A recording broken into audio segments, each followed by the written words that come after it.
to Just an Average Fantasy Football Podcast.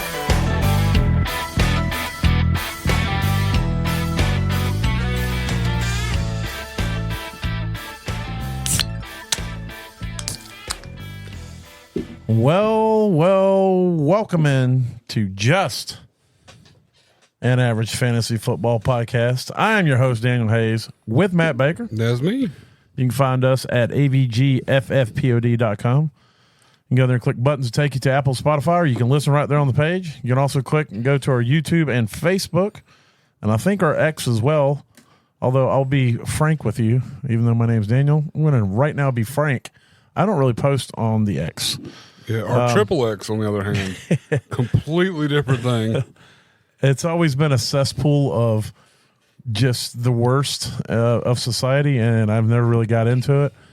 If I do check it from time to time. I do use it to get news from like beat writers and stuff. So I do see if the follower count increases, and I think we have increased by a couple. So I don't know. I'll think about maybe putting some content on there, but it just really. If people reached out to us there and made us go there a little more frequently, it might be one of those things where we're like, well, damn, they're going to make us go there. I just hate X or Twitter or whatever. I've like always Atlanta. despised it. It's like downtown Atlanta. Nobody wants to go there unless they have to. Yes, facts. And if we have to go to X, listen, we'll go to X. First of all, I do want to say that last weekend when I had a couple buddies in town, we went to downtown Atlanta, and where we went was really cool. It was over off of the Beltway.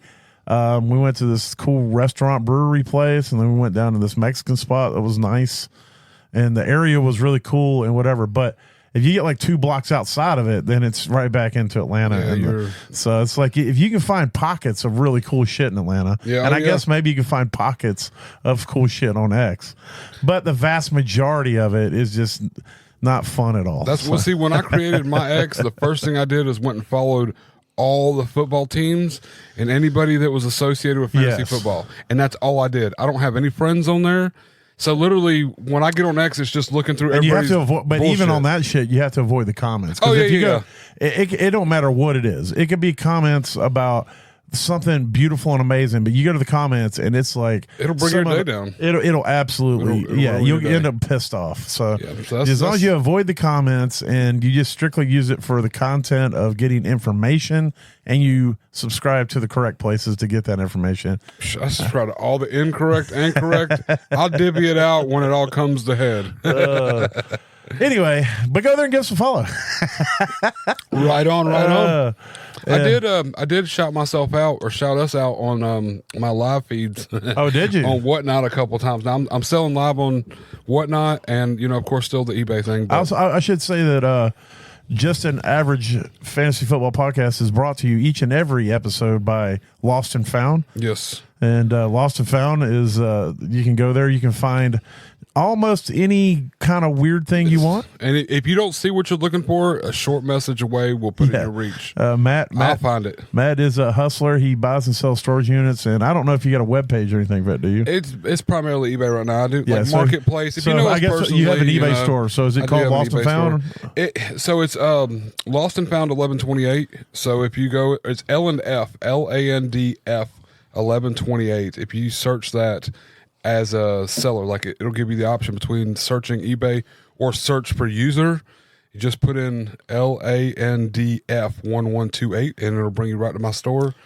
And then shoot me a message there or hit me up on Facebook, Matt Thomas Baker on Facebook. Yep. And he's also sells a ton of shit on Facebook Marketplace too. Everywhere. So. But I'm live on Whatnot now, which I had 1,000. I guess Whatnot is an app that's just for like selling live sales and stuff, So but I was like shouting us out. I was like, hey, go check out my fantasy so what's your user on Whatnot for anybody who may want to look you up on that? Lost and Found 1128.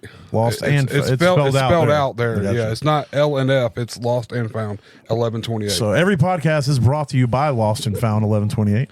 Yes. Because it's literally somewhere or another. It's his in basement. Yeah. Surrounded by a lot of the stuff. Lots of the stuff. So there you go. There's that. So, all right, I guess we'll go ahead and kick it into the news. I got a surprise for you.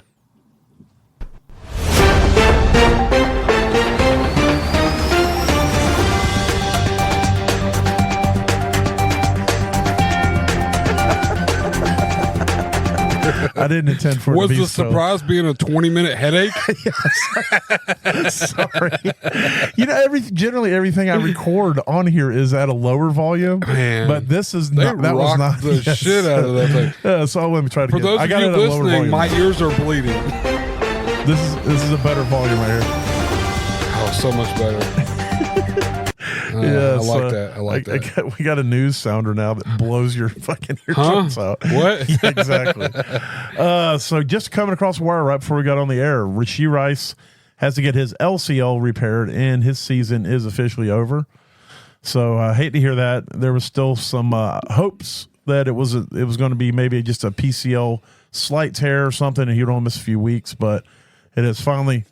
Swelling finally went down enough that they could do the MRIs and whatnot and get a definitive answer. So hopefully he can go out there, get that repaired, get everything sorted, and hopefully he can get his legal stuff sorted as well.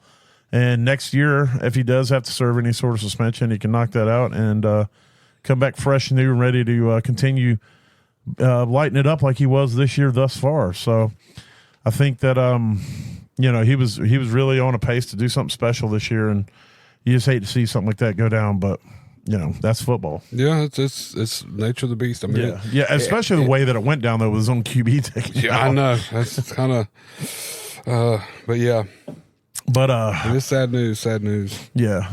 Let's see. There's some other ones we need to. We haven't got anything definitive on anything that's gone down this weekend, so I'm just going to kind of hit what's happened, and then we'll have to get more news as it gets released. Achan went out with a concussion, so I assume he's going to be in the protocol this week. So we'll have to see if he can. He's on a bye next week. So he's on a bye. So you'll get him back. It won't be a big. Well, go ahead before we get into this. Go ahead and tell us teams are on a bye. For week 6 byes, you have Miami Dolphins, Los Angeles Rams, Minnesota Vikings, and the Kansas City Chiefs. Yeah, another pretty big week. I mean, there's a lot of names here. Yep. Yeah, that we're going to be missing and having to fill holes for. So yep. So Aaron Jones also going on a bye this week. You said the Vikings were on a bye coming up, right? Yes. Yeah. So Aaron Jones, he has to get an MRI on his hip. He went down. So keep that in mind. Let's see. Travis Etienne is dealing with a shoulder issue. I haven't heard the severity of that. Jordan Whittington also dealing with a shoulder issue. If I'm not mistaken, though, I think Whittington came back into the game. But I do think, they said after the game that he's still dealing with some soreness from that.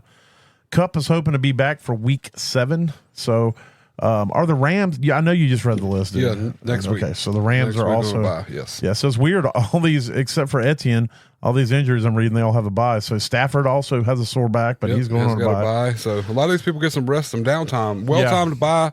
Hopefully it plays out well where we get them back for week 7. Right. So, but yeah. Let's see. Romeo Doubs was suspended before the season or for the week started. We don't know exactly unless you've heard. I mean, there was some issues with the team. Yeah, what was it I read? Oh man, it had me laughing. I'll have to look it up. Give me a second. I'll come back with it. All right. So anyway, he was suspended, but apparently he had a really good meeting with the team and plans to practice this week. So, as long as he has changed his ways, he should be out there. Yeah, it's for conduct unbecoming, detrimental to the team. Yeah, conduct detrimental to the team. But I don't think anything was officially released as to what that conduct that is detrimental. There was something I was reading. I'll have to find it, but yeah, no, it's. You have to be careful with the things you read because some of the stuff you read is like I have to come back and go, wait a minute, I think that's a satire account maker. Yeah. No, this is on NFL right now, so okay. But I'm just looking to see what they say. I don't remember where I read it this morning. I read something this morning. It just made me laugh. That's why just a recollection of it, made me laugh. But Evan Ingram is hopeful for week 6, but I think every Monday we've had the same report that says he's hopeful for that week. So. Mm-hmm. Nico Collins went down. I had to leave the game. He is week to week with a hammy. I would bet money he doesn't play this week. So, yep. Tyler Huntley is still likely to start for Miami. So we'll see. They didn't come back and win that game, did they? I think New England closed it out.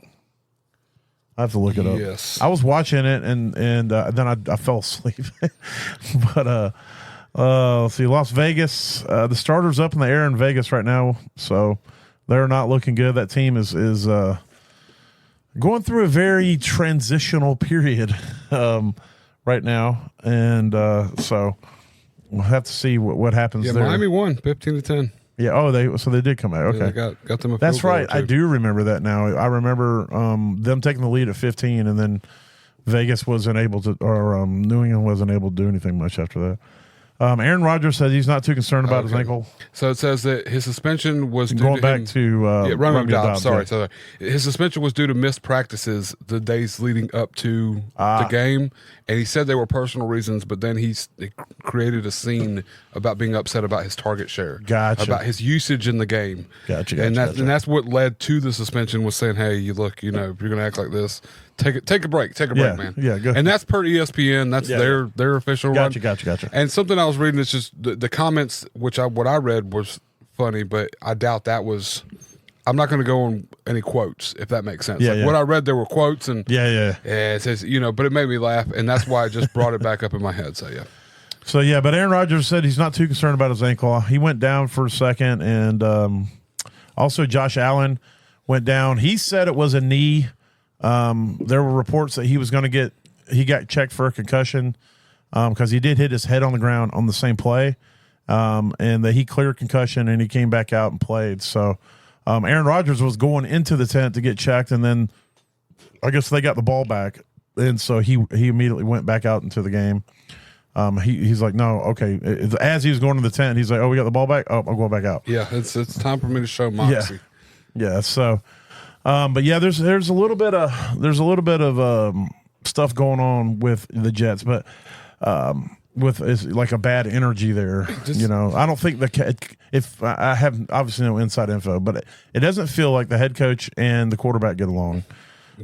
We've seen something that some of that kind of the explanations every week after something, as the kids would say, sus happens during the game or after the game or whatever.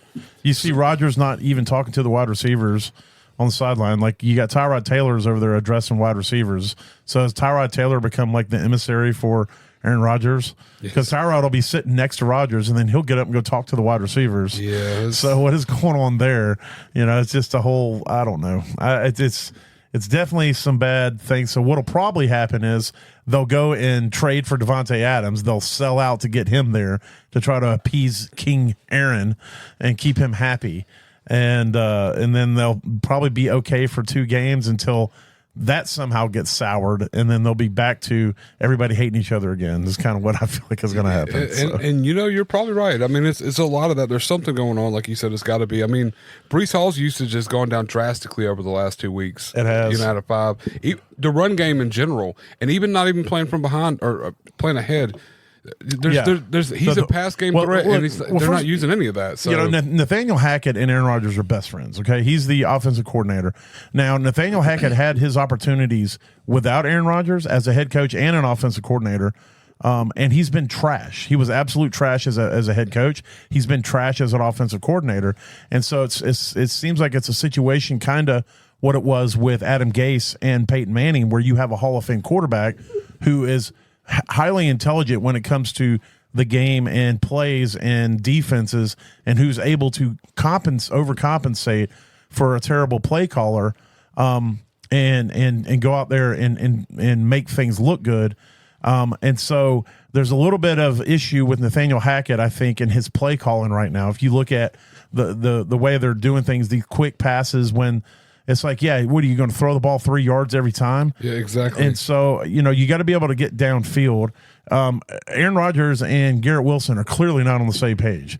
And it seems like there's a disconnect between them as far as, like their interactions when they do interact on the field or on the sidelines. It doesn't seem any kind of like good vibe. Good juju. Well, I mean, he had 13 receptions this week, which is astronomical, but he did it on 22 targets. I mean, that's and what was his average? Like all 4.59 yard per target. Yeah, exactly. So it's like here. Let me just feed you to make you happy. But it's like none of that's good, and probably most of the ones that he missed of the 8 that he didn't catch, those are probably shots downfield that either was overthrown or underthrown. He ran the wrong route, or Rodgers threw it to the wrong place because one thing we can always guarantee, it's never Aaron Rodgers' fault. Oh well, and because if you ask Aaron, it's definitely not his fault. Well, then 3 interceptions he got this week kind of leads a little something. Well, no, that's going to be because the receivers did something wrong. It's clearly no. There were 2 that there was no way he can get out of. But no, I get it. And so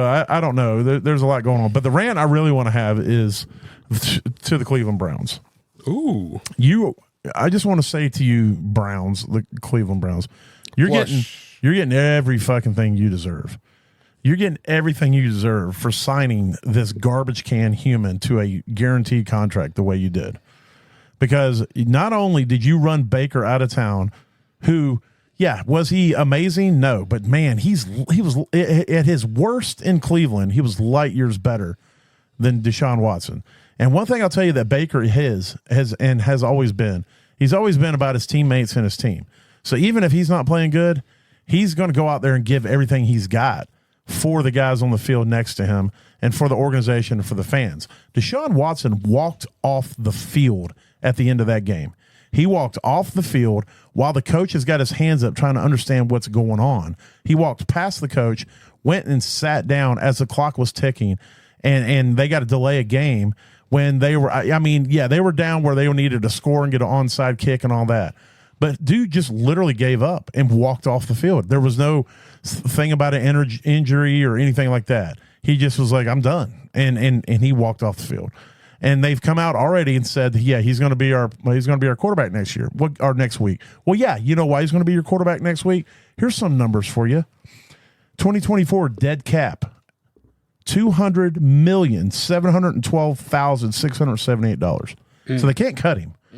You cut him, that's $200 million against your cap. Just flushed. Flushed. His active cap for 2024 is $27 million. So you keep him.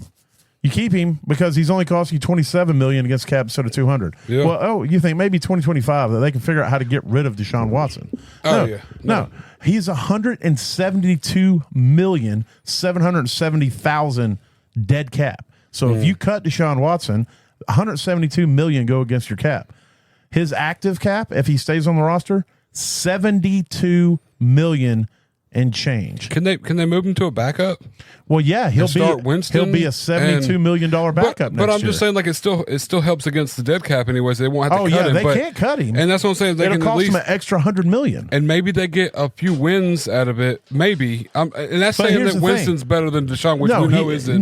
But here's the thing. Here's the thing: you have this guy sitting on your bench that you're paying $72 million. The only way that you justify that is if the guy who's playing over him is winning. Is winning the game. So if Jameis Winston, who's also a garbage person, that's a whole different rant, goes out there and he wins. And he's pennies on the dollar compared. Well, everybody. Everybody in the NFL is pennies on the dollar compared to him. That's true. But so the earliest that they could get out of this deal and it not kill them financially is 2027. Yeah. So, but if they can keep him active and kind of ride the clock, and they got to win. They got to get some wins out of it. So because you're going to lose your fan base if you don't keep. That's where your money comes from, is your fan base. Yeah. So if they can get Winston out there to win a couple, like try it out, see what happens. Not say that it's going to happen because Winston's it's not much better. But what they got to hope if you're a Cleveland fan, first of all, sorry, why are you still? My apologies. My apologies. But here's the thing, because I can tell you this. The Panthers also went hard in the paint to get Deshaun Watson. The only reason the Panthers didn't get Deshaun Watson is because they refused to guarantee his entire contract. Yeah. Had the Panthers signed Deshaun Watson, I'm telling you right here, I would have 100% quit being a Panthers fan. You'd be I'd have been a Green Bay fan. Bay fan. But I don't know. Detroit. I don't know. I'd have just been a fan of football that wasn't the Panthers because I would have never, it bothers me that they went after him, it's also one of the biggest issues I have with this owner. Yeah. I can't stand the owner of the Panthers is the fact that he was so keen and really wanted Deshaun Watson so bad. But anyway, back to what the Browns have done. They deserve it all. They deserve every bit of it for what they did to Baker, for the kind of person who, at the time, it wasn't like they signed him and then it comes out that he had all this shit. Yeah. They signed him knowing about it. While it's all. And so the only thing that any Browns fan can hope is that there's some clause buried deep in that contract that they can use to get out of it, some character clause. But Deshaun can fight that because he can sit here and go, what character clause could you possibly have in a contract that you gave to me when I had 34 allegations you already knew against me? Is it a character clause? Does it have to be 51 before you can sign away my money? Exactly. And so it's like, that would be crazy if it was it, though. Yeah, like tomorrow there's 2 more allegations. Well, there's one that just came out. There's one more and that just came tips out. the scale. That's the last one, Deshaun. That's the last one. You're done. Last one. It just it boggles the mind that they did this. It for the sake of winning. And then he goes up there and all he for the is, sake of attempts of winning. Well, yeah, that's why they did. Yeah, they thought he was the Deshaun of old. Yeah. And I have opinions based off of what's happened to Deshaun Watson. Okay, I think that Deshaun Watson is a classic narcissistic personality, and when they are the god of the universe around them, then they will be at peak performance. But when when that idea of who they are gets absolutely shattered to pieces, like it did with Deshaun, then it becomes a thing where it's so hard for their ego to cope with that they cannot function in a normal way. They're always struggling to recreate that universe that they were the center of, and it can't be built again. Yeah. And so when you have a team that doesn't cater to you as though you want to be catered to, and teammates around you who, I'm sure in that locker room, there are people who avoid him. They don't want to be around him. And the teams, the fans in other stadiums who are constantly going after him, and probably players on other teams who are constantly going after him, the whole facade of what he was got shattered into a million pieces, and his ego has never recovered from that. And he basically lost whatever swag he had on the football field when that ego, that false self that he had created, got shattered before everybody's eyes. And so, that's just my dime store therapist opinion of it all. But the fact is that he is not good at football anymore. He's trash. And there's speculation that he's created a fake Twitter account. Have you seen this? So there's a guy, I should have wrote down the guy, but there's a guy on X who constantly is defending number 4 on Cleveland and is constantly tweeting about how this will be the week that you'll see what number 4 is made of, and constantly saying it's not number 4's fault. The team's not giving him what he needs to be successful, and blah, blah, blah, blah. And it's constant defending. And so there's tons of speculation that he's got this fake Twitter account where he's going out and defending himself and putting it all on the team and his teammates and everybody else. So if that is true, then that paints the picture of that helps with the picture of what I'm saying about the narcissistic personality and the idea of it all being shattered to pieces. The only way I think he ever gets good again is if he can somehow put himself, he can somehow be at a place again where he's the center of attention and everyone loves him again, and that's never going to happen. Because if you think about it, Deshaun's peak when he was just lighting up the NFL. Well, he was this, kid out of Clemson, and he was super nice in the media, and everybody loved him, and he was running all over teams, and he was this underdog team in Houston, and had a broken back or fractured back, and bust to the game they go because he missed the plane, or it just had this aura about him, that he was just this amazing and just dominant person, and then he wanted out, and then then he demanded to be traded out of Houston, and then the whole thing with. For a brief moment, he was like the warrior of like what is right in this world, because there was speculation that Houston's owner was a racist person, had said some racist things, and this is during the stuff that was going on with George Floyd and all that is all around that same time. And so there was this idea that Deshaun Watson was standing up for what was right. He didn't want to play for this type of owner, and he was going to do what he had to do. And then all of a sudden, all this stuff started coming out. And at first, there was speculation that maybe the team was paying to have this stuff made up against him because now he was trying to get traded and they were trying to tear him down. And then it was like maybe the team had known about this for a while and they had buried it, and now they're releasing it. And it's like, and then we found out, oh my God, a vast majority of this is probably true. And it's this whole thing and then it was just the tumble of a man on a mountaintop just falling to the bottom. And since then, he's been hot garbage. But the problem here is not Deshaun, because going into Cleveland, Deshaun was who he was. He was all over the news. It was that Cleveland did what they did. And I have zero sympathy for that organization. I do have sympathy for the fans, but I have zero sympathy for that organization. And they are getting what they deserve. Every time Deshaun Watson goes out there and plays like shit and walks off the field and treats his coach like crap and everything that he does, that's on. They deserve it. They deserve it all. They deserve having to be stuck with him. And, I'm just going to sit back and watch. It's like sometimes you sit back and watch the world burn. Well, we're going to sit back and watch Cleveland burn for this. Yeah, they should have just signed somebody for a little bit less money, like Joe Flacco. And yeah. If only they had somebody. If only they had a quarterback on their roster at some point that could take them to the playoffs. Just run them in 6 games or 8 games, might I add. Not even bring them back from the surge of someone else. But I don't know how they could have went out and got somebody like Flacco. Oh, wait a minute. I mean, they just I did hear today too that Flacco. So Miami, he went to Miami, and Miami turned him down too. Can you imagine if Flacco was on Miami right now? No shit. Yeah, right. I don't know the numbers. I mean, maybe Flacco was like, I want $12 million. I don't even know what Flacco's currently making for the Colts. But if I had somebody like Tua, regardless of whether it's Flacco, I mean, Mike White was their backup last year, and so it's like I would have had somebody at least on that caliber on my roster if I had Tua. But I don't.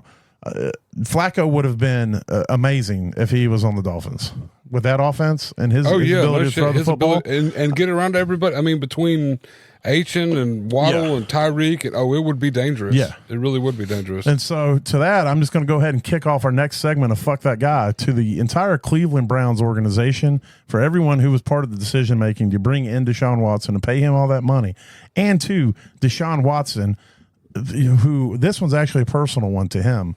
Like most of them are in fun, but this one's like a real from the heart. But to all of them, I just want to say, fuck those guys. All right. So now to the not so serious, but just a little bit of fantasy therapy. Like, man, this week wasn't that bad. It wasn't that bad. It's one of the smaller lists. I could have went through and like forced names onto this list, and most of them would have been people scoring points that shouldn't have been. But I kind of backed off that a little bit this week. Because even like Josh Allen, I know you got Josh Allen. I'll let you talk about it in a second. I do, yeah. But even Josh Allen, like he wasn't good. He was way down the quarterback list. But there's 2 reasons he's way down the quarterback list. One, there's a lot of quarterbacks scored a lot of points this week. Yeah. And number 2, he had a super down week, especially by his standards. But I still think he put up like 15 or 16 fantasy points. Yeah, it was. And so generally within that window, we don't roast him too hard. But he's the only quarterback really worth being put on, because we're not going to throw Andy Dalton on here as garbage. Yeah, no. And I'm not going to throw. I thought about throwing Sam Darnold on here. He was garbage. So I will say, you know what? Fuck that. I put Sam Darnold on here, but I will say to everybody, we'll talk about it in a minute. I told y'all not to play him. Oh, yeah. So we'll give a little soft one to Darnold of fuck that guy. I do like the fact that everybody's buying his rookies now, though. I'm putting them all online like crazy. But anywho, Josh Allen. I mean, here's my main reason, and it may not even be Josh Allen. It could very well be the receivers. It could be the chemistry. It could be the play call. I don't know what it is. I didn't watch the game in detail. I was stuck on red zone because I had people scoring touchdowns left and right this weekend. It was insane. It was like crazy mad notifications it was, all weekend, all Sunday long. But Josh Allen, yes, 16.64 points, but that's on the back of 4 carries for 54 yards. That's 5.5 points right there. Yeah. That not every quarterback, and that's why you draft Josh Allen, to save your week with that right there. Right. I mean, that it would have been 11 points had he not had 54 rushing yards, and he injured himself on one of those rushes. So, but he went 9 for 30 for 131 yards and a touchdown. That 9 for 30 is like what, 30% completion percentage? That is garbage. It was 9 for 31, actually. I think it's 9 for 30. Looking at here, this. But, well, they must have corrected, because I know I saw a stat that says 9 for 31. Yeah, it just like, but then that's garbage. Even if it was horrendous. Let's take away the fantasy points, and I know this is about fantasy, but still in general, you draft him to put you points up, and that right there, like I said, luckily he had 4 big rushes for 54 yards, which is. I think it was one really big rush and then a couple others, but still, overall, collectively, I don't like to put his name on here, but And the Bills got a problem, man. The Bills got a problem. Well, I said that in the beginning of the season. I was like, look, they didn't do anything there to improve. No, and I'm worried you said they're going to win a Super Bowl. Well, that's why I'm trying to talk. Okay, sorry. I said that they didn't do anything there to improve, which means they're probably going to come out and blow the fucking doors off and win the Super Bowl. But in weeks 1 through 3, I thought they were going to do that. Yeah, but then these last 2 weeks, things have kind of settled down and come to light. They don't look good. The game's tied. They don't look good at all. It's under a minute. You're in your own end zone, and you throw 3 bombs. Did you see that? Oh, yeah. 3 bombs, and they don't have to burn a single timeout. And then you put your punter punting at the back of the end zone, and it's like it just did not make sense. Like if you want to take a shot, at least run the ball, or take it on first down, but make it a play action. But when you don't get that, then you run the ball twice, hope that maybe he breaks one and gets you a first down, and then you just punt it and then try to play. But at least you make them burn a couple timeouts. You give your punter a little room potentially to get a better kickoff. But it was absolutely like when I saw that happen, I was like, they deserve to lose this game. Well, Cook was eating. Like Cook was doing very well with his chances. They didn't have Ty Johnson out there hardly at all. They barely had Ray Davis out there. It was just Cook because he was doing well. And they were trying to freaking. I mean, Allen couldn't put the ball down. Couldn't hit anybody, even open. No. Mac Hollins had 2. Yeah, well, Dalton Kincaid had a couple. Had a couple, but Kincaid he dropped. Yeah, flat out drops. Keon Coleman had one that was in his breadbasket, and he just like let it roll. Like it was. So there was that. Collectively, it was really shitty looking overall. But if hindsight was. Well, you're trying to think of the dirty saying? Maybe. There's one that my dad came up. Hindsight was foreskin. We'd all be stepping on our dicks. Yeah. I think that's what I was thinking of. That's the saying my father came up with. Yeah. Yeah, I didn't know you knew that. I guess he said it at work before, or you heard my mom tell the story. I don't know that I've heard either of them say that. Honestly, I have no idea. Yeah. I don't know where I heard it from. Well, mom always tells the story of dad coming up with that. So yeah, and so I don't know. Maybe it is a saying, and she just didn't know it. I've never heard it other than her telling us the story. It's about story. I've heard it somewhere. It probably Steinfest. I might have heard it from Dennis. I might have heard it from Mom. I don't know. I know that I've heard it, but that's exactly. It's true. So true. It is so true because that's what I'm saying. So I mean, but just like not like you ruined my fantasy week, but you should have done so much better for my fantasy week. Yes. Kind of. Yes. Well, this is 2 weeks in a row, too. Yeah. It is 3 weeks collectively through the season. Yeah. He's had really bad. But yeah. So to Josh Allen. Yes. Fuck that guy. All right. Well, I'm going to go ahead. Since we're running a little long on time here, I'm going to go ahead and run through. Everybody, I've only got 5 on my list. So if any of these are on your list, just go ahead and take them off. Gotcha. DK Metcalf, 4 for 55, no touchdowns. The only reason that Wicks is on here is because he was supposed to be the dude. The dude. And here's the thing I want to say about Wicks. Wicks is the best worst player ever. Okay? because he gets like he caught 2 passes on 7 targets.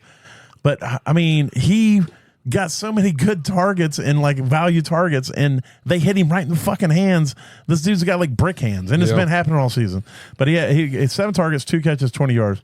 Marvin Harrison Jr., 7 targets, 2 catches, 36 yards. Yeah. Deontay Johnson, 6 targets, 3 catches, 23 yards. And Dalton Kincaid, 6 targets, 2 catches, 34 yards. So I want to say to all 5 of these fine gentlemen, fuck those guys. And I mean, I had 2 on here, and one of them is George Pickens, who clearly came out and made a statement that he's always fucking open. So somebody needs to look at him. But when you get 7 targets, he's fucking always open. Yeah, something. It's open fucking always. That's what it was. Yeah. He got Yoda to help him with his. You were open fucking always. Always, you say. But yeah, I mean 5.6 on 7 targets. That was not very good. And I put you called them all out, so I'm not going to go any more detail with it except Jerry Jeudy. Fuck that guy. So that's all I want to say. I went and picked him out. I picked him up because I thought it was going to be a big week. He's been getting targets. He's been getting targets. Yeah, that's more of the Predator Watson's problem. It was man. It all plays on that. He only had 3 targets this week, and it was garbage. 2 of them were not catchable. Yeah, period. That's more on that Predator Watson side. But I was so pissed because I needed wide receiver help, and I took a gamble. And my gamble did not pay off, but hey, I should have picked up my Baker's Bottoms. I'd have been doing a lot better. All right. So did you get all your guys? Yeah, that's all my guys. Fuck those guys. All right. From that, we're going to hit Toast or roast? top performers. Top performers. That would be me. I Yeah. top performed this week. Did you? I did. Well, I'm going to have to. Well, I'm not going to ask your wife. I don't need those details. See if you were really a top performer. I'll upload the video later. Oh man, yeah. I'm trying to stall because Kaboom. man. Does that help any? No, I mean they didn't hurt. Okay. It didn't hurt. No, it's just Sleeper was responding slow to all my inquiries. I am the one, the way your son don't need a gun to get respect up on the street. Okay, Top performers, that's baby. a good one. I like that. All right, so we'll kick it off at quarterback. So now this is before the Monday night game, but the Yes. current QB1 on the week is Joe Bizzle. Joe Bizzle. Swaggy Joe Joe Bizzle. Back on the top. Back on the top. He was out Back there on slinging. the top again. Yeah, 392 yards, 5 passing touchdowns. He even had a rushing touchdown, and he was just dominating. He was absolutely lighting up the Ravens' weak pass defense. Keaton Cousins, 509 yards, 4 passing touchdowns, and He broke the Falcons' single game passing record. Yeah, while Matt Ryan's Ryan was being inducted into the Ring of Fame, Yeah. or Ring of Hall, or whatever, Ring of Honor. whatever it is.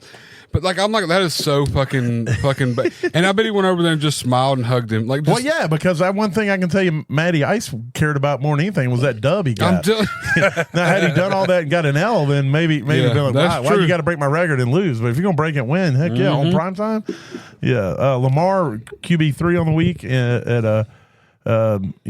he's 348 yards, 4 passing touchdowns. He rushed 42 times.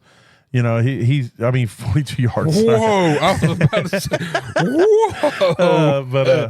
They've got broken leagues. Could you imagine what the score would have been if he rushed 42 times? Yeah. Sorry. But he has got to get he's got to get some help. That defense has got to step up because right now it's bad. Lamar's back's got to be hurting carrying this team. It is. He looked really good though. A lot of his missed throws were on poor timed and having to scramble around. If he had a little more, that one throw he made where he fumbled the snap. Oh yeah, went down on the ground to get it. Got up, stiff armed 2 guys off of him, and then put a dot in the back of the end zone. Yep. That might be one of the top 5 greatest plays I've ever seen. It was amazing.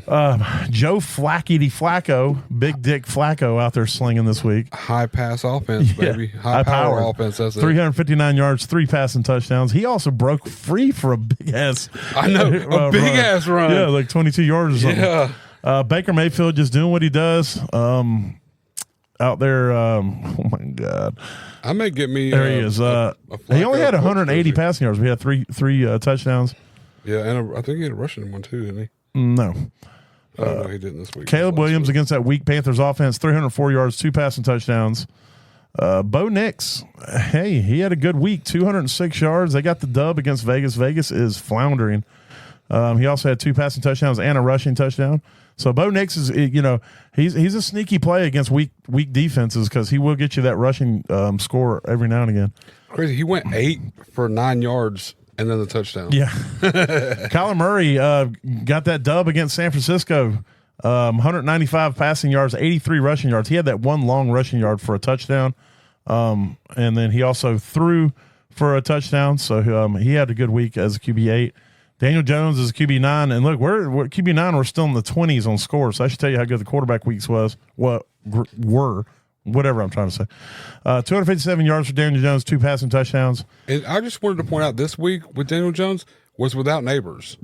Yeah, which is crazy to me. Like I thought Neighbors was what was unlocking this offense and making it what it was. Look, we give Daniel Jones some shit, but he's been pretty solid. He's been pretty solid, but he has been playing weak defenses here of late. That's true. Trevor Lawrence is QB10 currently, 371 yards, 2 passing. He had 4 rushing yards. It was like 4 rushing touchdowns. Holy shit!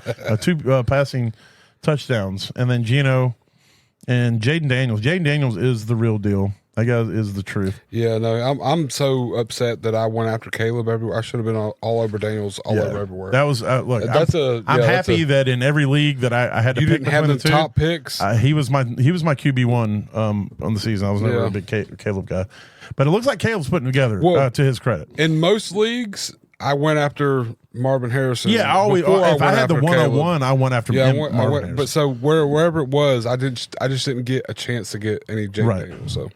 So there's the QBs for the week. All right, running backs. The current RB1 on the week is Tank Bigsby. Who? Yeah. 101. I mean, not who, but who. Yeah. 101 rushing yards, 28 receiving. He had 2 rushing touchdowns. DeAndre Swift, hey, I told you. You didn't like it, but you I were didn't going like with it. it. Yeah, but I rolled with it. Yep. He got 73 rushing yards, 47 receiving, and a touchdown. They're starting to use him in that receiving game the way that he should be utilized if he's going to be successful. Rico Dowdle finally got something going for that Dallas run game. 87 rushing yards, 27 receiving, and a receiving touchdown. Ramondre Stevenson finally showed back up on the scene. 89 rushing yards and a rushing touchdown. Trey Sermon sitting in for JT. Taylor, he didn't. It wasn't a ton of production, but it was enough to get on the board. He had 38 rushing yards, 25 receiving yards, but he had 6 receptions. So in a full PPR, that was a good. Got that touchdown. Yeah, and he got a touchdown. James Cook, 82 rushing yards, 17 receiving, got a rushing touchdown as well. Chuba Hubbard has been pretty damn solid since Sam Darnold's come in to QB. He had 97 rushing yards and a rushing touchdown. Derrick Henry, he's still, still the king. I was laughing. He said if he'd have known that guy was behind him, he said if he'd known that guy was behind him, he would have never caught him. He thought he was clear. He said he thought he was clear. I legit 100% laughed so hard when they got that ball back and they handed it to him and he broke one for 54 yards. He averaged 3.1 yards per carry that entire game. Yeah. And then that one break brought him up to 7 yards per carry? That's what you get with 6 Henry. yards per carry. Yeah. It's like it was insane to me to look at a running back and be like, okay, we're going to OT. Dude's averaging 3 yards a carry. Yeah. This is trash. My fantasy week is just meh. Mm-hmm. And he breaks one for 51 or 53 yards. It's That's what I'm saying. Wow. And he said in an interview, he said if he'd have known that dude was behind him, he would have never caught him. He'd scored a touchdown. But he thought once he got that last guy, he thought he was clear. Yeah. Oh, man, it was gold, man. Let's see. Let's go to the wide receivers here. Jamar Chase, that guy, 10 receptions, 193 yards, 2 receiving touchdowns. That one bomb, that was nice. But what was even nicer was the one he caught at the line of scrimmage and then just ran. Like, he ran past everybody. Man, it was gone. I'm telling you, I smashed him for a reason this week, but I just want to say I played him every league I was in. I hated him so bad. I hate him right now. So I'm a little salty. You played against him. I played against him. That's what I'm saying. I played against him. Right. You said you played him. I was like, well, why are you salty? Yeah, no, that's my bad. I played against him in all these. So. Two Falcons receivers right here next to each other. Drake London had 12 catches for 154 yards and a touchdown. Finally getting that production that we've been looking for so long. And then Darnell Mooney, we were calling it before the season started. This is somebody we were high up on as far as a deep, late round receiver. And thus far, he's making us look smart. He had 9 receptions for 105 yards, 2 touchdowns. T. Higgins getting in on some of that action with Burrow, had 9 receptions, 83 yards, and also 2 touchdowns. Garrett Wilson finally getting some love, had 13 receptions for 101 yards and a touchdown. It wasn't a ton of deep passes, but it was a ton of work. DJ Moore, he had to let them know what they gave up against the Panthers. 5 receptions, 105 yards, and 2 touchdowns. Just driving the stake right into the heart of the Panther fans. Yes. Darius Slayton, 8 receptions, 122 yards, and a receiving touchdown. Darius Slayton's always been a solid receiver when he's been healthy. And if Neighbors is in there, somebody's got to do it. So, Brian Thomas Jr. is the only rookie receiver that's had at least 45 yards in every game this season. Oh, wow. And he's the wide receiver 8. He had 5 receptions, 122 yards, and a receiving touchdown. I can openly admit that I wasn't super high on Brian Thomas Jr. In the offseason based off of my extensive scouting and expertise in the field. But I was wrong. He looks to be the real deal. Well, when they put you on a team with nobody else that can catch the ball, it's kind of hard not to look good. If you can catch the ball, that's all you got to do. Mike Evans keeps doing what he does at 112 years old, 5 receptions, 62 yards, 2 touchdowns. Brandon Ayuk finally earning some of that money he got paid. He didn't get any touchdowns, but he had 8 receptions for 147 yards. He looked a lot better this week. Yes. Like he looked like he wanted to be there. He ran hard. It looked a lot better. I'm a little better. Feel a little better about it. Alec Pierce, it don't take a lot, but he can do so much with so little. He does. 3 receptions, 134 yards, and a touchdown. It's this dude insane. is one of the greatest deep ball catchers since Deshaun Jackson, that I've ever seen. It is crazy. You look at his stats throughout the year: 3 for 3, 2 for 1, 2 for 1, 3 for 3, and he went 21, 17, 6, 22. That's This guy's going to have 46 catches and 1,200 receiving yards, and not 11 touchdowns. It's going to be the craziest. It's going to be the most Madden stat ever. Yeah, wide receiver 26 on the year on 46 catches. That's it. Yeah, Jalen Tolbert. Hey, I went and grabbed him everywhere in Dynasty I could. Starting whenever he started getting target shares, and then of course with Cooks going down, he's going to be the number 2 receiver, and it shows. He had 7 receptions for 87 yards and a touchdown. He's somebody that 2 years ago he was getting some run in the preseason, talking about he could be that guy, and then he kind of disappeared off the map last year, and now he's making a resurgence. Zay Flowers finally getting some love again, 7 catches for 111 yards. Need that. Yeah, Wandell just being that PPR machine had 6 catches for 36 yards. So I think he had a touchdown too, didn't he? yes, he did. Sorry. All right, tight ends on the week. Tucker Kraft was your Baker Bottom and my streamer of the week, and he made us look smart. Yes. He had 4 receptions for 88 yards and 2 touchdowns. Brock Bowers, I mean, this guy is a machine. I hate that I faded him. Did you see the pass catch he got and took to the house? Yes. Right early again. Oh, that was beautiful. And one of the stupidest things I've ever done was fade him, and it had nothing really against Brock Bowers, who was amazing in college. I just generally am scared of rookie tight ends, and man, I shouldn't have been scared of this guy.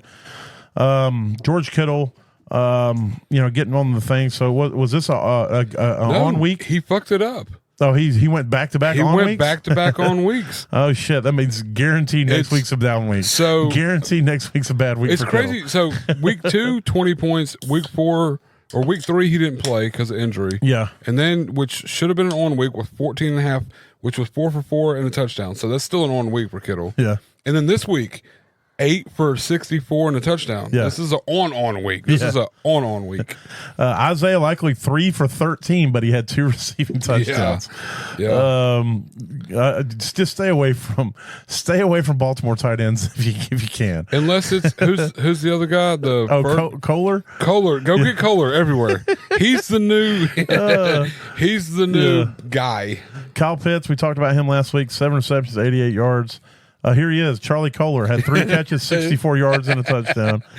Jake Ferguson had 6 receptions for 70 yards. He's their dude, man. Yeah, Brenton Strange, he's getting all this love that we were wanting Ingram to get, even though he's not got a ton of yards. He got 4 receptions, 24 yards, and a receiving touchdown. Which last week he didn't get anything hardly, and then this week he gets a little bit of love. So I was upset about that.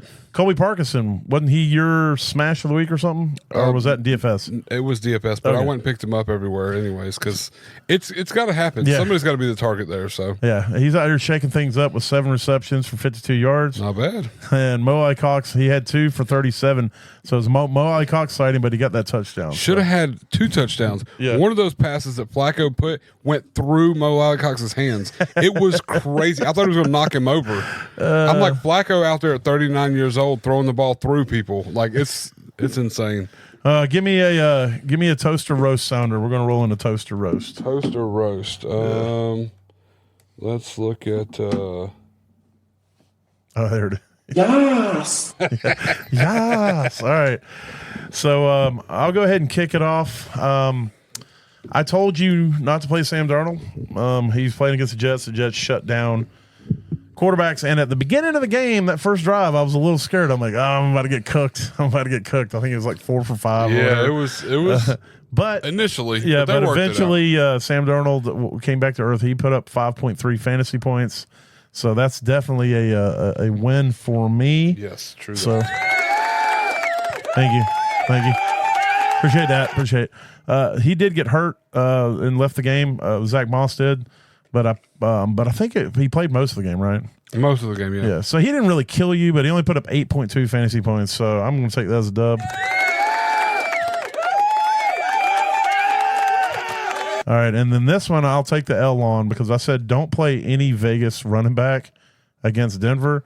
Well, Amir Abdullah put up 14.1. And I'm going to tell you right now, nobody was going to play Amir Abdullah. I mean, nobody was playing him regardless of what I said. But anyway, I'll take that L. And then Alexander Madison put up 10.1. So I take 2 L's on that because not only did I say don't play any of them, but 2 of them actually would have been okay. Man, but Amir Abdullah, no, look, even if you said don't play any of them, I'm not going to go, fuck this guy. I'm going to go play Amir Abdullah. Nobody's playing him. That's not. I can say, even if I'd have said don't play any of them but Amir Abdullah, everybody would be like, I'm not fucking playing Amir Abdullah, bro. Yeah, nobody's going out digging for that now. No. So anyway, speaking of digging for stuff, how'd you do on your bottoms? Oh, well, so I said, y'all get ready. I get lots of praise this time. Oh, good. Let me get on the praise button. Now, of course, this kind of hinged on the fact of an injury. We knew Devin Singletary wasn't going to play, so Tyrone Tracy owned in 10% of leagues. Got you 14 points. Yeah, that's he big. Looked explosive. He did look really good. No touchdowns. 14 points and no touchdowns. That's big. Yes, big time. In my opinion. In my opinion. I also said, so my wide receivers are kind of like all over the place, but I started with Ray McLeod. I said Sterling Shepard, but I think I settled on Justin Watson. Okay, so let's just say all 3 of them. Ray McLeod. Ray McLeod. 5% owned, 12.6 points. All right. Sterling Shepard, 0% owned, 7.4 points. He got the tud. And then Justin Watson will learn tonight. That's the one I'll get booed on tomorrow. Yes. I'll get booed on Justin Watson tomorrow. All right. And then 8% owned in all leagues, Tucker Kraft. 24.8 points. I'm going to crank the volume up a little bit on that one. Look, that was a good call. I don't have to give y'all another tight end the rest of the season because y'all got all the damn points this week with Tucker Kraft. You can't give anybody a tight end anymore. That's true. That's true. Oh, well, that was a good one. I can give you one more for that. It's a good week for Baker's Bottoms. That's a good week for Baker's Bottoms. All right. Well, let's hit on our smashes. Let's see how we did there. I said to play Joe Flacco at quarterback. So he's a QB4, 31. Hell yeah. I nailed it. Yeah, I absolutely nailed it right there. And so what were yours? I didn't pick anything else. You didn't have any other picks? I had no other smashes. As I recall, I was like, you don't want to smash nobody else? Well, okay. I said play Najee Harris. He gave you 9.7. That's not. That was for being the guy with nobody else. Look, Cordell didn't play. I am so over Najee Harris. We're done. Najee's done. I almost put him on fuck that guy, but I was like, I don't want to bring his name up anymore. I'm going to tell you, I will never believe in Najee again. But Najee is on the Mark Andrews list for me. They're on the same list together. I have him in one. I'm going to try to get rid of him and trade him. Yeah. Maybe I can get Cordell for him or something. Tyrone Tracy straight up. Whatever. Yeah. Oh, hell yeah. Oh, I'd do that in a heartbeat. Amari Cooper put up 10. That's based on Predator Watson. That's a hard sell. And then I went so hard on Eric All. And then I was like, man, this guy is going to ball out. And in a game that they lit up the scoreboard in the passing game, Eric All got 3 fantasy points. Well, to your credit, I will say this. I want to say the Ravens are like top 3 at giving points up to the tight end. I know. And in 2 weeks, they've gotten T. Higgins back, who is essentially a tight end. Dude's like 6'4", 225, 230. Dude's a big guy. So he's kind of that tight end of their team right now. So now that Higgins is back, all took a hit. Yeah. If you look the last 2 weeks. So, but anyways, it's still, I mean, I would have went with it as well. I'm a big All fan. I still think All is the tight end of the future. When Gesicki's gone and everybody kind of moves away and things kind of work out, I think it's definitely going to be big hits for him. So, all right, well let's talk about yours. All right, so my first smash was my quarterback smash. I said play Jordan Love against the Rams. He finishes QB 14, so it's like Well, how many fantasy points did he get? He got 20 points, 20 fantasy points. So it's like we'll do this. Yep. There you go. Perfect. Yeah, because he's like kind of in the middle. He didn't kill you, but he didn't win you. He didn't win you nothing. But I said if Mixon plays, smash. But if not, Ramondre is going to smash this week. Is that what you said? Ramondre? I said Mixon. If he doesn't, Ramondre is going to smash. That's a weird combo. I don't remember that, but I believe. But I went with Mixon because I thought he was coming back and he was going to be healthy, and it was against the Bills. But we didn't trust any other running backs. Exactly. On Houston. It was against the Bills, so I'm like, and if he doesn't play, Ramondre is going to have a big week. Well, you got that, and that was before the news that Gibson is going to be the starter. But Ramondre said, "Fuck that, I'm the starter." Finished as RB4, 19 points Yeah. on the week. And then I said wide receiver, smashed Jamar Chase against the Ravens. Oh my God. Wide receiver 1 on the week. I think he just scored another touchdown and at least 20 yards. Yes. I mean, Yes. and then I went with tight end Evan Ingram, so that got you 0 points. So don't even go with that. How did you not even have a pivot? I didn't because everything I read said he was going to go good, and it just womp womp. That's me being dumb. I should have had a pivot, but I did not. But I don't. But I will say that I if must Brit- have been sleeping when you gave your smashes last week because I remember Jamar Chase. Yeah. and I remember your quarterback smash, but I don't remember the other two. if I'd have said if Ingram doesn't play, I'm just going to go ahead and smash Strange just in case he finishes tight end 8, 12.4. But I did not say that. I did not write it down, so Right. don't trust me on that. That's not what it was. So All right, from there we're going to hit on some waivers real quick. Again, I always want to preface this by saying the Monday night game hasn't played yet, so if there's some big injuries that happen in that game, this could completely change who you go after. But as it stands right now, Tank Bigsby to me is the number one waiver wire ad on the week. He's currently owned at 31%. I do want to preface this by saying if Chase Brown is available in your leagues, he's the number one. Yeah. But he's currently owned by 59%. So I didn't put him at the top of the list. He's more of an honorable mention. But on people that are most likely available, Tank Bigsby at 31% is at the top of your list. Directly under him for me would be Tyrone Tracy. Correct. At 34%. Ty Chandler is right there as well at 36%. But here's the thing you got to understand. Ty Chandler is going to be on a bye this week. yeah. And so you're grabbing him, hoping or not hoping, but just to have a cuff for Aaron Jones. And Aaron Jones, we still don't know how long he's going to be out. And then Jalen Wright at 21% based off of Achane being in the concussion protocol.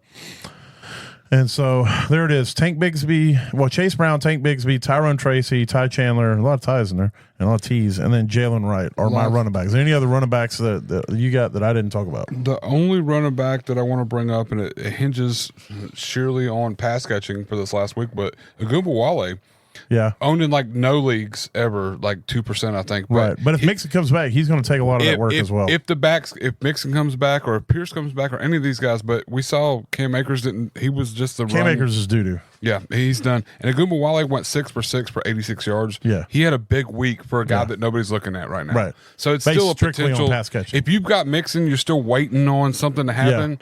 It's a shot in the dark, but it could happen. He's almost a Baker's bottom, but it's still somebody to look at. All right, wide receivers I'm looking at. Josh Downs is honorable mention. He's owned in 54% of leagues, but if he's out there, he needs to be on a roster. Yes. And then Jalen Tolbert is my number one wide receiver ad of the week. He's only owned currently as 17% of leagues. If he's out there, you need to get this guy on your team. He will be you can confidently put him in a flex play every week. Alec Pierce, he's going to be boom or bust, but man, when he booms, he's going to boom hard. Yep. Every week that he's had a good week, it's been a top week. And then every week that he hasn't had a good week, he's basically disappeared. Yeah. So But this season, collectively, he's had a lot more tops than bottoms. Right. So, yeah.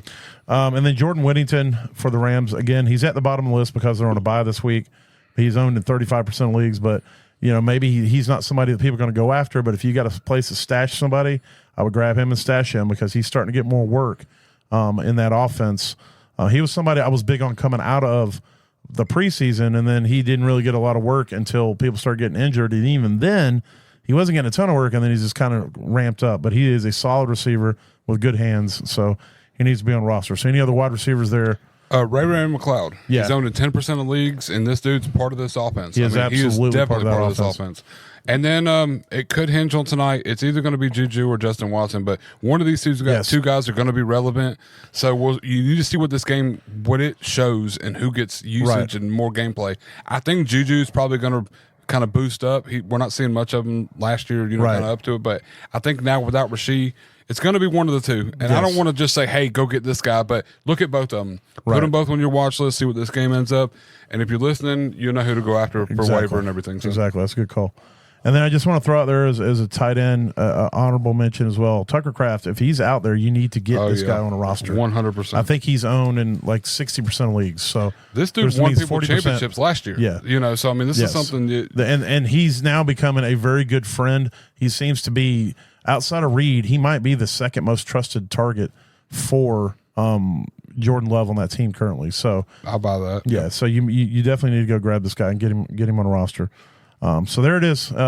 Anybody else in the waivers that you want to hit on before we move on to our streamers? as thin as it is, we're getting that's it. All right, streamers of the week. I'm going to kick off with my quarterback streamer of the week. It's going to be Kink Cousins at Carolina.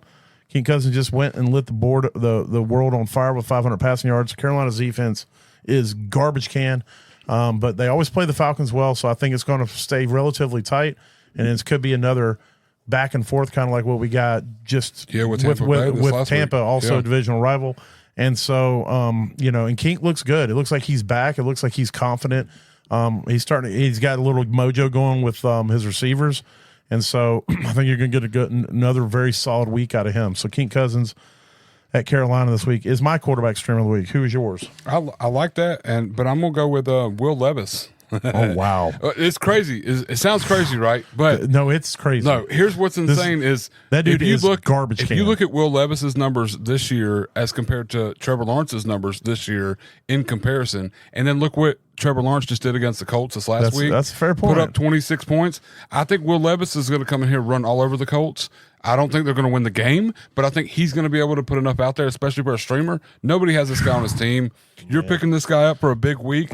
He's going to get you 25 points. Oh, my God. Look, D-Hop's going to have a big game. They're coming off a bye. Listen, they're well-rested. If you've been riding with Gardner Minshew and some other trash can quarterback and you're desperate, you're absolutely desperate. Go grab Will and Levis. They're on a bye. Whoever your other quarterback is on a bye, then okay, fine. But listen to me when I tell you, don't watch the game. Do not watch that. If you grab Will Levis and you put him out there, do yourself a favor and avoid that. If you see it pop up on Red Zone, turn it off. Ignore the game. Close your eyes and ears. Go in the other room. Go away from it. You're not going to want to see him play football because it's an absolute atrocity. But they are coming off a bye against a very weak defense, and so if there's any time to play Will Levis, now's the time. So I will give you that. That's what I'm saying. I'm looking at matchup. I'm looking at you comparison wise.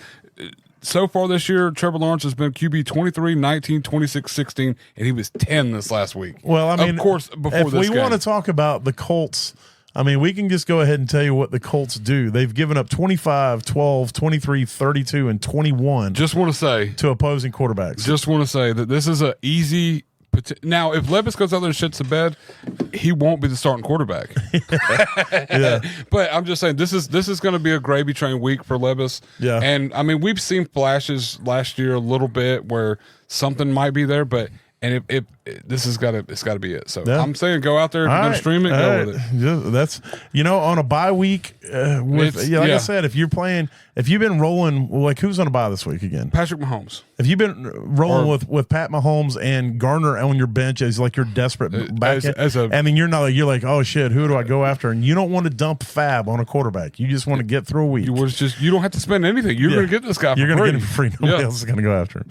All right, who's your tight end streamer? My tight end streamer is Zach Ertz versus the Ravens this week. That's our tight end. That's our tight end streamer. Hey, go get Zach Ertz. Zach Ertz is going against currently the Ravens are 27th against tight ends. They have given up 19, 16, 32, 5, and 25 against opposing tight ends.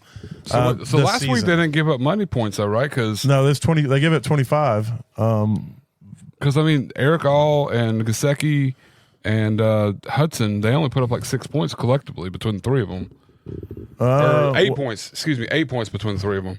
Because Gesicki got like 4.5 point PPR. This says unless I'm just like I'm gonna go pull it up because I'm see if there's a. I just assume they figured T Higgins as a tight end as big as he is, but but I mean I know like the this week, excuse me, not last week, but the Bengals, Baltimore, against their tight ends didn't do that great this last week. Oh, that's because I got it on quarterbacks. I'm sorry. Let me go. All right, no, okay. they gave up 8 points. Combined. See, that's what. But still, they've given up 26, 28, 28, 18. So I was only concerned. No, you're good. I was only concerned with the last week. The rest of them I believed, but yeah, no, I get that. But that's because he didn't have to throw to him. I mean, like I said, T Higgins is a tight end just about. So that's kind of that but play. They do bleed points at the tight end position, and I think Ertz is going to have a big game. So I do too. It's definitely going to work. That's why I also have him. So my defensive streamer is the Eagles. Oh man, versus the Browns. The Browns are bleeding points to team defenses.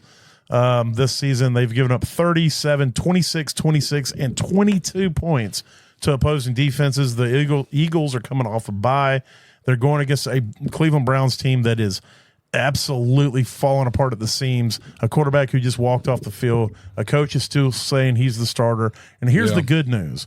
On the off chance that they start Jameis Winston this game or he has to come in and play, well, he's also a great player against defenses. Oh, he throws, 30 touchdowns and 30 interceptions? Yeah. And so whoever's playing quarterback for the floundering Browns is going to be great, and I think the Eagles are going to smash this week as a defense. So my defense isn't up on that top 10 there. So either way, I went with the Texans defense against the Patriots. Oh, well. I got the Texans defense this week as far as your streamer goes. Houston Texans right there, 19th. No, you're looking for the Patriots because that's who you picked. You picked the Texans. The Texans defense, they're playing the Patriots. I know, so you're looking to see who the Patriots – so the Patriots have given up 5, 17, 31, 32, and 13. So that's not a bad play. To defenses. Yes, to defenses. And I don't know. I think that the Patriots are going to – I mean, we saw Brissett falling apart out there, not looking that great. I think they're going to shut the game kind of down. And the offense, Houston is good enough to keep the game Well, and I also scoring, think any day now, Drake May is going to come in, and that still bodes well. Yeah, exactly. It's going to be a interception fest. Yeah. But either way, I got Texans defense versus Patriots. All right, so I got King Cousins at quarterback. We both have Zach Ertz, and I have the Eagles, and you have the in the Texans defense and Will Levis. And Will Levis, yeah. Mark my words, he's going to have a top 10 quarterback week this week. Oh my God, that's crazy, right? That's insane. But it's going to happen. All right, so I got to figure out if I want to bet this. We want to put a bet. Is this a bet? All right, so. What kind of bet we want to make here? I don't know, but I want a Flacco. We're not doing a jersey bet. But I want a Flacco Colts jersey. And I'm gonna go after all Flacco's jerseys. I'm gonna put them on my wall. No, you get you'll get a Levis. You can get a Levis jersey. No, if fuck you want that. to I ain't wearing that shit. Levis doesn't even want to wear a Levis jersey. Not in public. I got here it is. Do you drink coffee? Mm-hmm. All right. So whoever loses the bet. Okay. Has to drink coffee. They have to use mayonnaise in the coffee and not drink the whole cup. But they have we have to mix a hot cup of coffee and then mix a spoonful of mayonnaise just in it. the way Levis does it. And then does he put sugar in it or anything? I don't know. We'll research it. We'll research it. Yeah. We have to drink a Levis coffee. Yeah, we have to drink a Levis coffee. Yes. We have Yeah. Whoever loses, you don't have to drink the whole coffee, but you got to drink it. You got to give it a good try. So I'm fine with that. We'll do whoever loses the bet. So I ain't giving him a top 10. So if he finishes in top 10 this week, I got to drink the coffee. You got to drink a Levis cup of coffee, or you got to taste a Levis cup of coffee. Yes. And if not, I got to do it. All right, Deal. I gotta write that down. Levis coffee. Levis coffee bet. Get that shit tattooed. All right. So that's how I remembered to make the sounder was because I wrote it on the previous week's thing in big letters. Look, I wrote it twice now and it ain't come up because you're in here before I am. Yeah. So. Yeah. So, all right. Yeah, I like it. Well, there it is. There's the week 5 review.